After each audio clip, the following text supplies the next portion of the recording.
Doctor সাহেব খারান rest পরে করেন, আগে আমার কামটা করে দেন।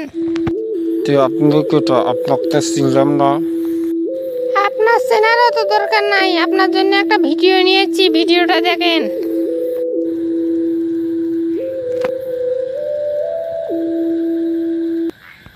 হায় হায়, এটা কি করছেন? আমার বউ বাচ্চা কি সুখ ধরছেন? আর কি আপনি কি চান আমার বউ বাচ্চা যেন কিছু না হয়?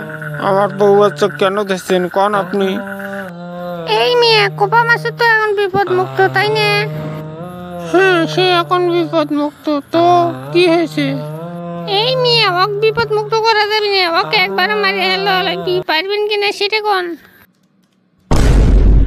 না না না, মারে ফেলতে ও কাম, এটা আমাকে দিয়ে সম্ভব না, আমি পারবো না। আমি ডাক্তার, মানুষের জীবন বাঁচাই, মানুষের জীবন নেই না, আর আমাকে দিয়ে কম সম্ভব না। আচ্ছা আপনি যখন পারবেন না, আপনার বউ বাচ্চার গালায় ছুরি দেখলেন না, আমি ছুরিটা চালে দিতে বলি। এই না না ভাই, এ কাজ করবেন না ভাই, আপনাদের পায়ে পড়ি ভাই, আমার এত বড় ক্ষতি করিয়েন না ভাই। আচ্ছা ঠিক আছে, আপনার কাম আমি করে দিব, তবু আমার বউ বাচ্চাকে সাইডে দেন ভাই।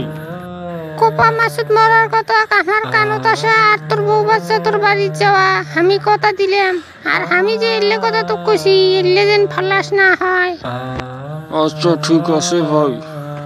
যদি ভুল করেও ফ্ল্যাশ হয় তাহলে কিন্তু তোকে দুনিয়া ছাড়া করে দিব, কথাটা মনে রাখিস। ঠিক আছে ভাই, ফ্ল্যাশ হবি না। হায় আল্লাহ, আমি এটা কোন বিপদে পড়লাম? আল্লাহ, এই বিপদ থেকে আমাকে রক্ষা করো আল্লাহ। আচ্ছা থাক তাহলে, আমি চলে গেলাম। কোপা মাসুদ মরার কথা আমার কানত আসা, আর তোর বউ বাচ্চা ঘরে ফিরে যাওয়া, কথাটা মনে রাখিস, কোনো নষ্ট না হয়। ডাক্তার সাহেব আছেন? অনেকক্ষণ হয় আপনার অপেক্ষা করতেছি, তাড়াতাড়ি কোন তো অবস্থাদের কি খবর? আলহামদুলিল্লাহ কালামানিক, এবারের মতো তোমার ওস্তাদ বাইসে গেল। অনেক মাত্রা বিষ পাওয়া গেছে, তারপরও যে তোমার ওস্তাদ বাইসে আছে এটা অনেক ভাগ্য, আল্লাহ বাইসে রাখছে। তাহলে আমার উস্তাদ বাঁচে আছে, আলহামদুলিল্লাহ। আপনাকে অসংখ্য ধন্যবাদ ডাক্তার সাহেব, আমার উস্তাদকে বাঁচানোর জন্য। দেখো কালামানিক, আমরা তো বাঁচানোর কেউ না, আমরা চিকিৎসা মাত্র, আমরা শুধু ওসুলা, আর আল্লাহ তাআলাই তো ভালো করার মালিক, জানোই তো আমরা কোনো চেষ্টার ত্রুটি রাখি না। তোমার ওস্তাদ বাইসে গেছে, আমি খুব খুশি হয়েছি। আচ্ছা কালামানিক থাকো, আমি একটু রেস্ট করবো। আচ্ছা ডাক্তার সাহেব থাকেন, আমার এই খবরটা বাড়ির দেওয়া লাগবে। হায় আল্লাহ, আমি এটা কোন বিপদত পড়লাম? জীবনে কোনোদিন মানুষ মারি নেই, আর আমার ডাক্তার হয়ে মানুষ মারা লাগবে? এই ওয়াশরুমে এসে তো আমার চিন্তা করতে করতে মাথায় খারাপ হয়ে যাচ্ছে। এদিকে আমার বউ বাচ্চাকে বাঁচান লাগে, এদিকে আমি কোপা মাসুদ ভাইকে কিভাবে মারে ফেলি? এরকম ভালো মানুষ মারে ফেলান যায়? এছাড়া আমার কোনো উপায়ও দেখতেছি না। একটা মানুষকে বাঁচাতে গিয়ে আমার 3জন পরিবারের সদস্য মারা যাবে, এটা তো মানে নেওয়া যায় না।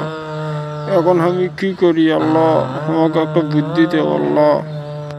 তবে অত ভাবে চিনতে লাভ নাই, একজনক মারিয়ে যদি আমার পরিবারের 3জন বেঁচে যায়, তাতে আমি আলহামদুলিল্লাহ, আমার পরিবারকে বাঁচানি লাগবে।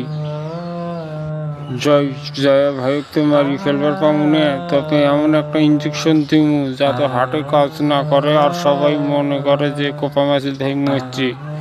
এই ধরনের একটা ইঞ্জেকশন দিতে হবে, তাও কোনোভাবে যদি বাঁচে যায়। তাছাড়া আমি একটা মানুষ কীভাবে মারে ফেলাই? মারে ফেলানির বুদ্ধি করে দেয়া, এটা কি হয়ে গেল? তবে যাই হোক, আমাকে এই কষ্ট করতেই হবে, আমি ভাইক মারি ফেলবার পাবো না। এই ইঞ্জেকশনটা দিয়ে মেরে ফেলানির প্রুফ করি। আসসালামু আলাইকুম চাচা।